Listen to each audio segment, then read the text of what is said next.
Some days are hard.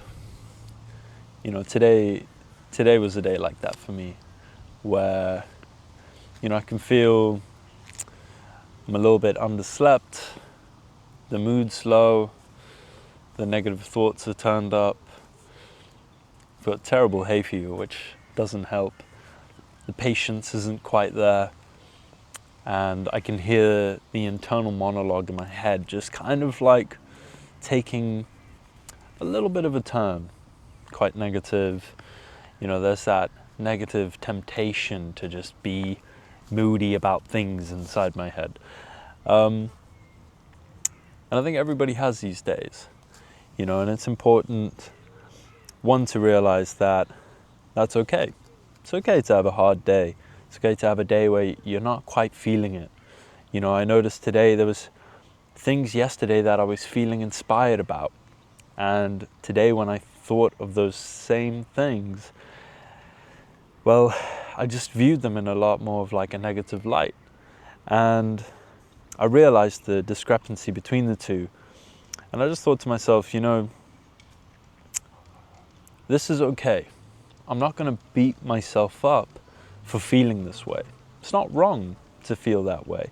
And when it happens, I think it's incredibly important and a sign of strength and maturity and positive action to be compassionate.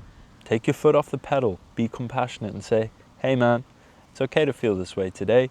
You don't have to be inspired by all the things you were inspired by yesterday. And most importantly, today doesn't define tomorrow.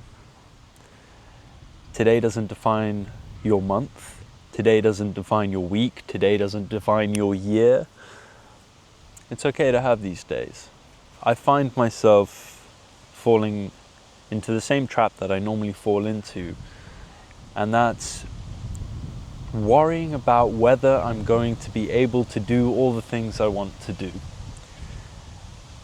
Asking myself, will everything I want come true? Will I be able to do it? And I think that's the wrong question to ask.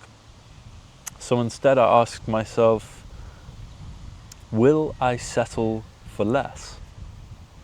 Will I settle for less than the life I know I'm capable of living? Than the person I know I'm capable of being? Whatever it is, will you settle for less?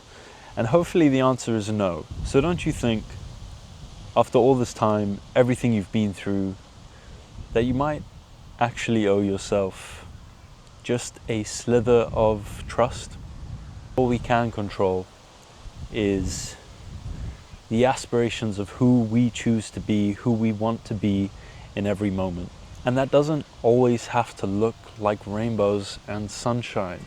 That includes the days that you feel a bit lower than usual. Even on those days, you can be your best self in the way that you show compassion to yourself and love and acceptance and patience. Because all those things are factors for growth that are just as important as being ambitious and disciplined and hard driving and go, go, go. So appreciate the beauty of the journey, the ups and the downs, the beauty of the unknown that makes life the adventure that it is. You don't know what will happen, but that shouldn't fill you with fear, because it's not your fault what happens. You have no control over what happens. But what you do have control over is whether you do your best. So when you think about the future and the unknown, you should be excited, because you should think, I know I'm going to do my best. I can't wait to see who I become later down this road, later down this journey. Not what external events may happen in the future, but who I'm going to be. And I know I'm someone who's not going to settle for less.